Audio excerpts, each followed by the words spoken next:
سلام، طاهری سفر هستم و با اخبار امروز دوشنبه 16 مارس همراه شما.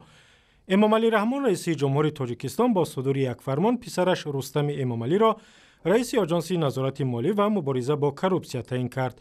رستم 28 ساله تا این دم رهبر خدمات گمرکی تاجیکستان بود و با جای او در این کرسی عبدالفتاح غایب رهبر پیشین آژانس مبارزه با کروپسیا نشست.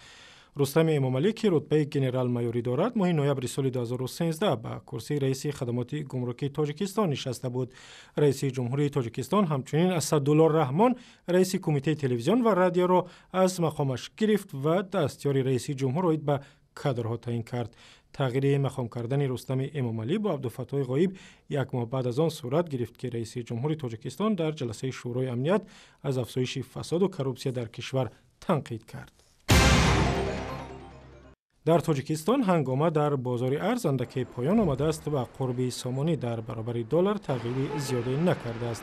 بانک ملی تاجیکستان قرب رسمی 1 دلار را در روز 16 مارس بیشتر از 5 سامانی و 58 درهم تعیین کرده است، ولی در صرافی‌ها دلار را با قیمت اندکی بالاتر می‌خرید. روز جمعه بانک ملی به بانک‌ها و صرافی‌های کشور امر داد که 1 دلار را 6 سامانی و 28 درهم بخرند و 6 سامانی و 30 درهم بفروشند. در شهر خوجند در مرکز ولایت سوخت در یک نشست بزرگ جنبه‌های منفی مهاجرت کاری از جمله گرویدن جوانان به گروه‌های افراطی را بررسی کردند. نمایندگان ساختارهای انتظامی در این نشست گفتند تعدادی از جوانان تاجیک محض هنگام مهاجرت کاری در روسیه به عقیده‌های افراطی باور می‌کنند و فریفته گروه‌های تندرو می‌شوند و به سوریه و عراق می‌روند. شریف نظرزاده سردار ریاست امور داخلی سوخت در این نشست گفت در 5 سال گذشته ماموران پلیس 153 جوان تا 30 ساله را با اتهام افراطگرایی بازداشت کردند و 70% آنها جوانانی بودند که از مهاجرت کاری برگشتند.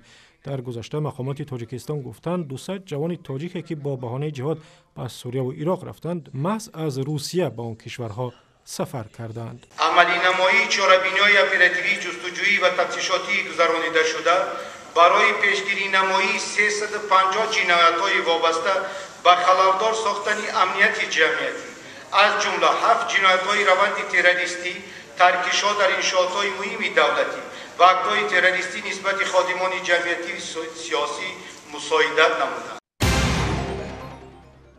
در دوشنبه گزارش سازمان ملل درباره مبارزه با قاچاق مواد مخدر معرفی شد. هنگام معرفی گزارش همچنین مسئله مبارزه با قاچاق مواد مخدر در آسیای مرکزی، شیوه‌های پیشگیری از انتقال هروئین و افیون و تریاک و دیگر نوع مواد مخدر از افغانستان را بررسی نمودند. اشیتا میتال رهبری دفتر منطقوی مبارزه با جنایتکاری و قاچاق مواد مخدر در سازمان ملل در این باره در شهر دوشنبه گفت با فکرم تاجیکستان برای بهبود کار رغبت نشان می‌دهد. این کشور هماهنگی میان نهادهای مبارزه با قاچاق مواد مخدر را تحکیم بخشیده در برنامه‌های منطقوی آسیای مرکزی فعال است. با گفته سازمان ملل از طریق تاجیکستان و ازبکستان و ترکمنستان و قرقیزستان سالانه 10 تن مواد مخدر به روسیه و دیگر کشورهای اروپا انتقال می شود.